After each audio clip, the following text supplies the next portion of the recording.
Welcome back. All right, 32 team video for all you fine people on the internet. We've got the Pacific Division, the Central Division, the Atlantic, and then the Metro. So we're all set. We're good to go. All right, so I want to talk about 32 players from a perspective of fantasy hockey, where, the question becomes one of how many points can we expect from these players. I've picked one from each team. I've got an argument for why I've picked each player. So let's go ahead and start with Vancouver. And I'm starting with Jake DeBrusk. DeBrusk is going to be an interesting one in that he's coming off of what I think was a down year for him with Boston. 80 games, 19 goals, 21 assists, 40 points. I think the expectation from Vancouver, minimum of 25 goals, maybe a minimum of 30, considering they're looking at potentially putting him on the Pettersson line and all that fun stuff. DeBrusk, I think, can hit that 25 to 30 goal level, but it will be very interesting to see how this goes. The Canucks making a pretty substantial investment in Jake DeBrusk. And again, he's coming off of a year in Boston where he was okay. But if he scores 19 goals for Vancouver, I don't think that the team would be all that happy with the investment at that point. DeBrusk, though, does have the potential to score more than that. For Anaheim, I went with Troy Terry. So they're going to have a lot of young players on this roster. Terry played 76 games this past season, 20 goals, 34 assists, 54 points. Troy Terry's capable of more than 54 points. And if Anaheim is going to make big improvements this year, maybe get themselves into the hunt for a playoff spot, they're going to need, I think, more out of Terry. You can make the argument with Zegers too, sure. But with Terry, I think he can get into the 65, 70 point range or even higher. So Terry, to me, is the one that could kind of... This is kind of like 32 make-or-break candidates for your fantasy. Calgary. With Calgary, I went with... And, of course, it's a long name, so just give me a moment here. I went with Sharon Govich. And the reason for Sharon Govich is simple. He plays 82 games this past season, 31 goals, 28 assists, 59 points. He's going to be in Calgary for a while. Can he equal that 31 goals this coming season? Will he be a 30-plus goal scorer for the next 4 or 5 years, or will that be a one-off? Is he more of a 20 to 25 goal scorer? A Calgary Flames team that is seemingly in a rebuild/retool right now. Does that drag Sharon Govich's numbers down? Maybe there won't be that many scoring targets for teams to try to shut down. Might make him a little more... might make it more difficult for him to get those points in that scenario. For Edmonton, I went with a new addition for Edmonton in Jeff Skinner. Jeff Skinner, 74 games last season with Buffalo, of course. 24 goals, 22 assists, 46 points. Now, signing Skinner, and now it looks like Evander Kane's going to be out for a while to start the season, probably had it on LTIR. There will be an opportunity there for Skinner to get more goals in Edmonton than what he was getting in Buffalo. Skinner, at this point in his career, he's never played a playoff game in his career, so that's very likely to change this season. We can't make that guarantee until we get through the season and see where Edmonton finishes, but I have a very, very good feeling that Jeff Skinner's going to be playing some playoff games in April. So Skinner, 24 goals. Does he get to 30-plus with Edmonton? Again, with Kane being out for a while, the ice time will be there for him, or does Arvidsson take that time? Does Arvidsson get into that 30-goal range? Can he stay healthy for the full season? I went with Skinner, but if you want to go with Arvidsson, you can. Okay, so when we look at the LA Kings, who of course had Arvidsson, with LA, I'm going with Trevor Moore. Trevor Moore is coming off of what may very well be a career year. 82 games, 31 goals, 26 assists, 57 points.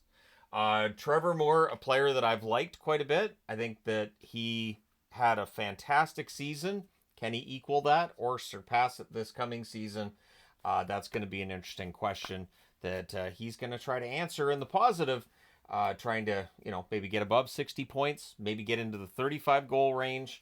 For Moore, it's going to be an interesting upcoming season for him and for the Kings, a team that I think is going to have a little more difficulty this year because I think teams underneath them in the standings got a little better. For Vegas, I'm going with a young player I have talked about many times over, and that's Pavel Dorofeyev. Dorofeyev this past season, 47 games, 13 goals, 11 assists, 24 points. Dorofeyev has a lot of talent. He does. And while adding Holtz, we may see 20-plus goals from Holtz. Maybe Olofsson has a bounce back coming over from Buffalo, but Dorofeev, I think, is one to keep an eye on for Vegas. I think he can hit 20 plus goals. I think he can hit the 40 plus point range easily. The talent is there. Is this the year that Dorofeev gets that chance to prove it in Vegas? Considering Marchessault's gone, Stevenson's gone, there's room there for guys to move up. Maybe he's the one that moves up. For Seattle, a veteran who had some struggles during this past season, still ends up with a decent point total, and that's Jordan Eberle. 78 games, 17 goals, 27 assists, 44 points. I'll just fix that. 27, 44, and there we go. Eberle, I think, is still capable of getting into the 50-plus point range. But at this stage, as a veteran player, is it going to happen? For Seattle to get back into the playoff picture and maybe get a playoff spot, they're going to need scoring to be back where it was, not this past season, but the year before. Eberle getting into a 25-goal range, maybe 60-plus point range would definitely help. So we'll see whether or not he can get that done. For San Jose, for all of the discussions right now about Celebrini, discussions about Smith, they add Toffoli. William Eklund, for me, is going to be the one to watch. I think, personally, in this past season, 80 games, 16 goals, 29 assists, 45 points. I think that's the absolute bare minimum we can expect from Eklund going forward. I think 55 points, sure. 60 points, absolutely. And maybe more than that as well. So Eklund, for me, is the one to keep an eye on with San Jose. And if you're trying to figure out who you're going to draft first, if you're going to draft a Shark, I think Eklund would be the one. Even though Celebrini has all of this attention, Eklund does have that full season last year, may very well end up in the 65-70 point range. Very talented forward. Not saying anything negative about Celebrini here, but this video is more geared towards returning players rather than rookies. For Utah, I'm going with one I've gone with before. I have talked about him a lot. I'm going to apologize for going back and talking about him again. But Matias Maccelli, I think he's the most underrated player coming over from Arizona to Utah. Very talented passer, much better shooter than I think he gets credit for. The 17 goals this past season, I think he can hit 20 plus. I think he can get into the 60 plus point range. Utah, as they get better, it should improve stats for guys like Maccelli. Very talented player, big fan, and so we'll see how things go in Utah. For Nashville, so this past season, Nyquist looked to have had a career year. Now, that may drop off a bit with the additions this team's made. Maybe he plays a smaller role. However, in 81 games for Nashville this past season, 23 goals, 52 assists, 75 points. His totals are excellent. And so Nyquist, at this point in time, I think playing some of the best hockey of his career. And we'll see whether or not he can follow that up with another strong season for Nashville. Again, adding Stamkos, adding Marchessault, it's going to take away some of that ice time, I think, for Nyquist in key situations. But I still think 65-plus points could be there for him. For Dallas, I'm going to go with their leading scorer. I know this may seem a little bit... I know some will roll their eyes at it, but I'm going to explain why. For Robertson, 29 goals, 51 assists, 80 points in 82 games. Robertson, in my opinion, should be in the 40-goal range. 40 to 45 goal range is where I think Robertson belongs, and maybe around 90, 95 points, maybe even 100. So I think Robertson, that 80 points, I think that's going to be low for him. When we look back years down the road, we'll be like, well, he had that off season of 80 points in 82 games, which is pretty good for a down season for a player. For St. Louis, Braden Shen had an up and down season. I think he's capable of doing a little bit more. We'll see if he does or he doesn't. But for Shen, 82 games, 20 goals, 26 assists, 46 points. And so Shen is one that, to me, again, he at times for St. Louis, a team that did have its struggles as a team, at times Shen was really having a hard time putting the puck in the net, getting those passes to go through. By the end of the year, very respectable totals. I think Shen's capable of maybe a little bit more. Again, you guys can let me know which ones on the board you think score more, which ones you think score less, because I don't think there's a wrong answer here. For Winnipeg, I'm going with Ehlers. Ehlers is a supremely talented forward, but the 82 games, 25 goals, 36 assists, 61 points. I think Ehlers can get into that 65 plus point range. The one thing with Winnipeg, though, to keep an eye on is, are the Winnipeg Jets going to have the kind of season they did last year?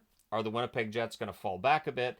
And will that negatively impact totals of guys like Ehlers? So while I look at that number and say, well, he should have more than 61, and I think he should, the reality is that for Winnipeg, that division's going to be really difficult. It might be tougher for them to get goals. That could negatively impact everybody. Maybe the 61 points. Maybe he ends up around the same number this year. For Colorado, going with Arturi Lehkonen. Arturi Lehkonen, who has, I think, played his best hockey since arriving in Colorado. The question really becomes, so 45 games, 16 goals, 18 assists, 35 points. When he's in the lineup, Lehkonen's very productive. Can he play the full season? So if Lehkonen's in the lineup for the full season, he should be in the 60 to 65 point range. And if you need a key goal in a playoff game, Lehkonen's known to provide those. So yeah, that's why I picked Lehkonen as my player for the Colorado Avalanche. For Chicago, a returning Blackhawk who played in Carolina this past season, and that's Teuvo Teravainen. It will be very interesting to see where he slots in, because in Carolina this past season, 76 games, 25 goals, 28 assists, 53 points. But Teravainen may get a lot more ice time in Chicago than what he was getting in Carolina. That could lead to more points. Now, if you're in a league that keeps track of plus minus, and I don't know that there's one that does, but maybe plus minuses in Chicago could be kind of scary again. So it's one thing to just throw out there as a mention. But I do think Teravainen being back in Chicago, maybe having a chance to play with Bedard or play with, some really talented players, just getting all that ice time could drag his numbers up a bit. Minnesota, I went back and forth on who I was going to pick for Minnesota. I'm going to go with Matt Zuccarello. Zuccarello's at the stage in his career where his offense could drop off a bit. That being said, 12 goals, 51 assists, 63 points in 69 games. If he's playing with Kaprizov, he is going to get points. He's probably going to get more points than people might think. Again, when you're doing fantasy and all this, I think Zuccarello is one of those guys who could be overlooked because the goals aren't really there, but the points are. And again, as long as you believe he's going to play with Kaprizov, you can slot him in for probably right around a point per game.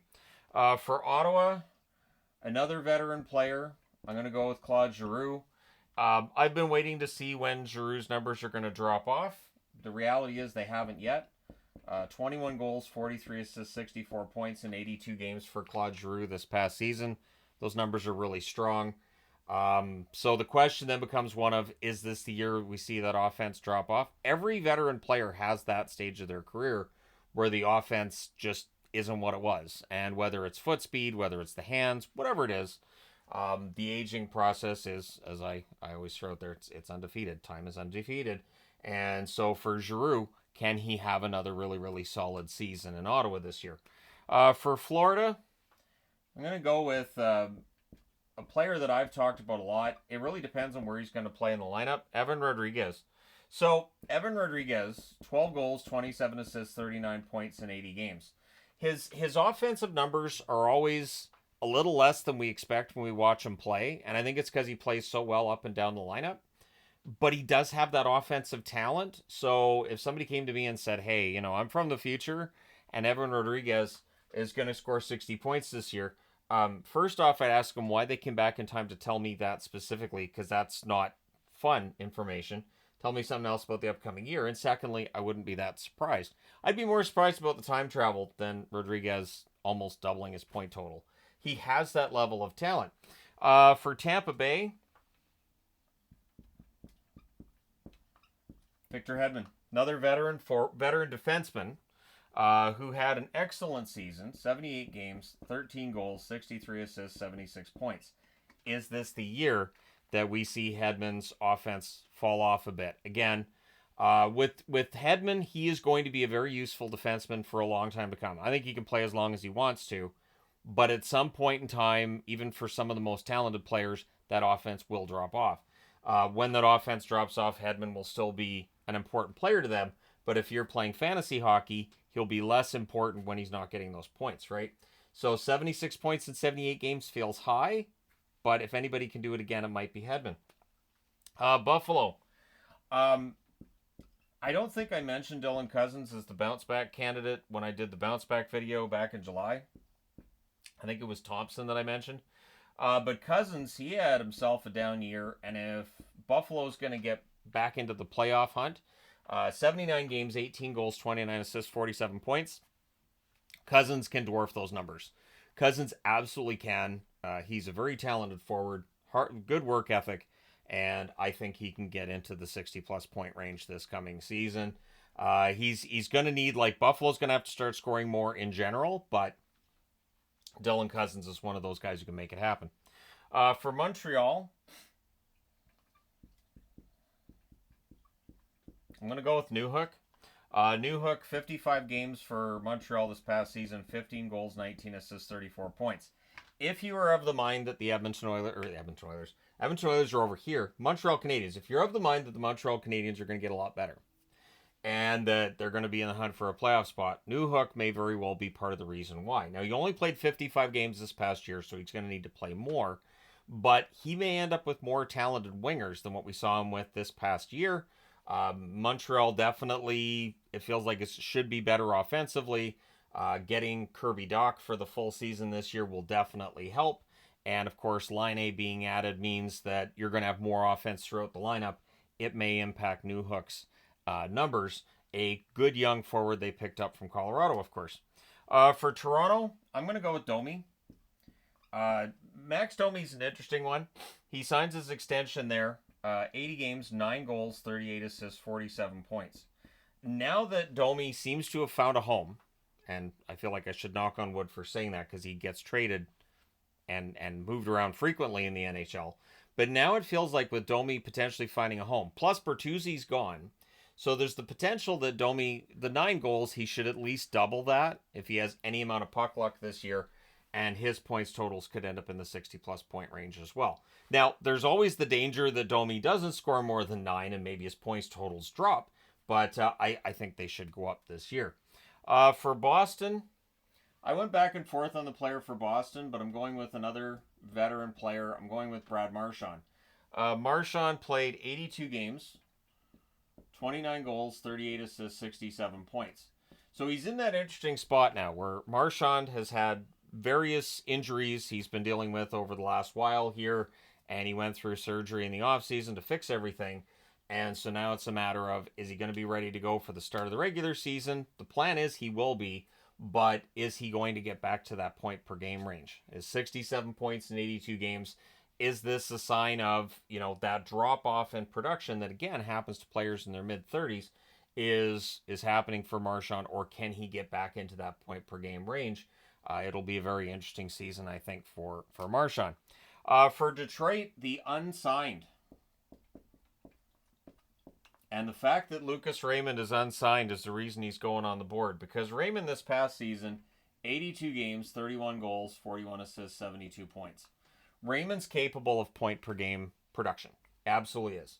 And I think he's probably looking to get paid like a player who has point per game production.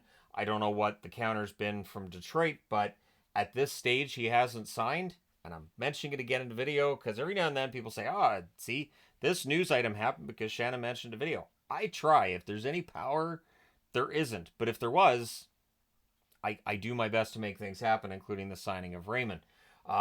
If they do not have him in the lineup to start the season, that could completely submarine their chances of making the playoffs. Because I would assume then Seider wouldn't be in the lineup either. And without Raymond and Seider, Detroit definitely loses something both up front and on the back. And if Raymond can get signed, get into camp, and have the kind of season that we know he can, he could get into that point per game range. For Columbus, so Columbus is looking for a couple of forwards. They want to sign players. Don Waddell saying that today. But Cole Sillinger may benefit to a thinner lineup. 77 games, 13 goals, 19 assists, 32 points. Sillinger's performance this past year was better than the year before, but I still think there's a next level with Sillinger's game.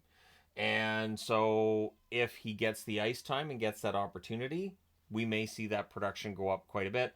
I think he can get into the 50-point range. Why not? I think he can be as useful as his dad was up front. And as I remember, Mike Sillinger could hit 50 points here and there. I don't have the stats in front of me, but sure. So Cole Sillinger, all the best to him. The one thing Cole Sillinger doesn't have his dad had is being traded every year or two. But hey, he's still young. For the New York Rangers, I'm gonna go with Hedl. Hedl this past season only played 10 games, had 6 assists.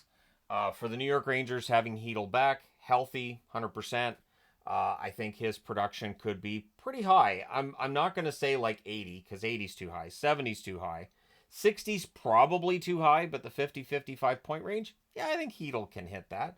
And so for the New York Rangers, I think Lafreniere is one to keep an eye on too, but I wanted to talk about Hedl because I feel like I talk about Lafreniere a lot. So Hedl, 6 assists in 10 games. He can easily, so 6 points every 10 games. That's about a 50-point pace over an 82-game schedule.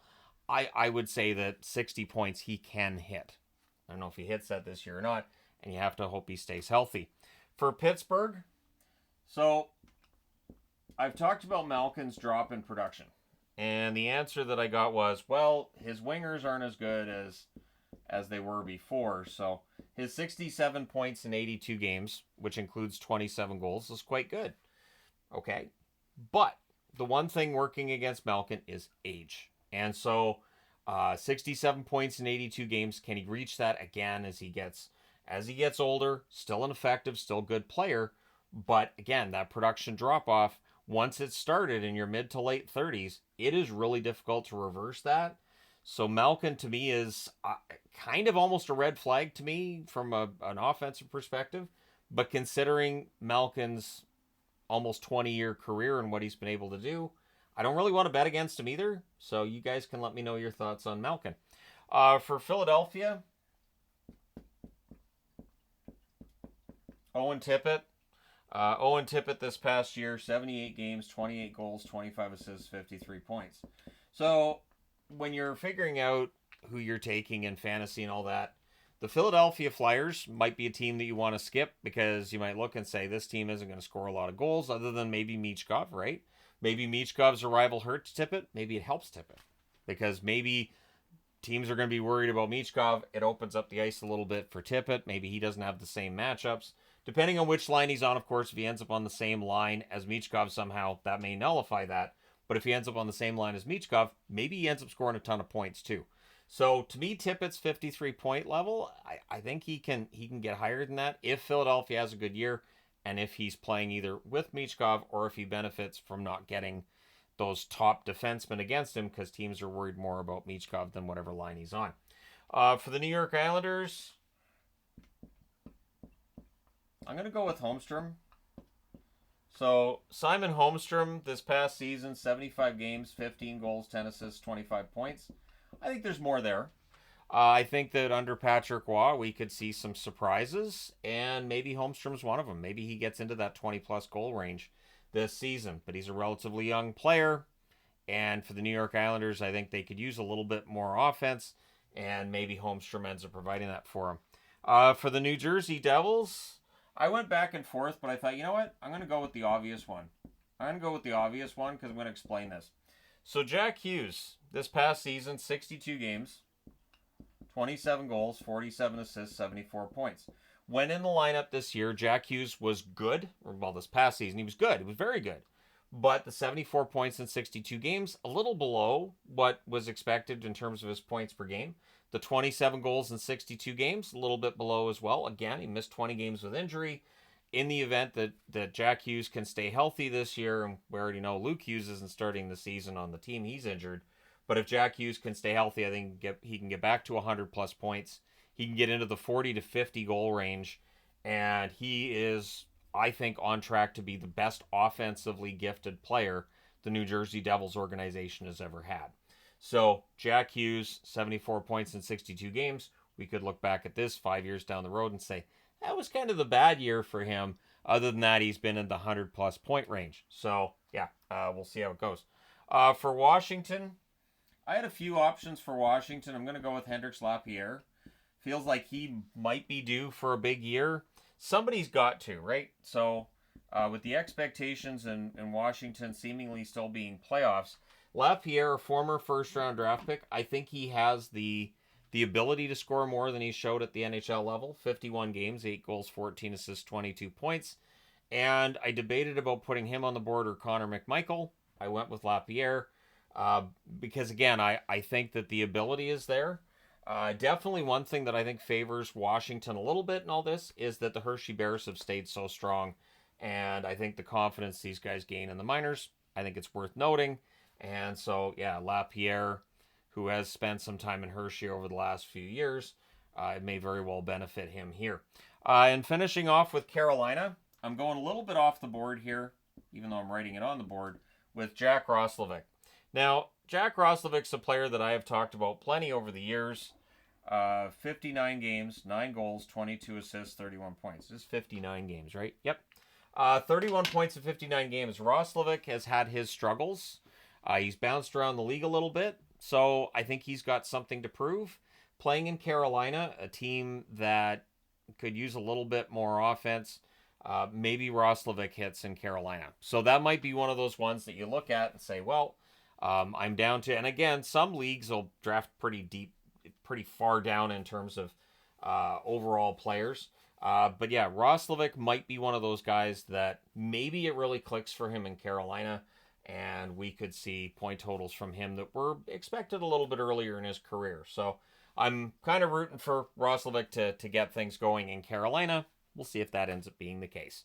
Let me know your thoughts in the comment section below as always. Which player are you going to be keeping an eye on from a fantasy perspective? Like, you think maybe they're due for a big breakthrough. Maybe you think they're due for a bit of a drop-off, that kind of thing. Let me know your thoughts. Hit like and subscribe in the event you've not done so already. Thank you guys so much for all your support. I will talk to you again soon.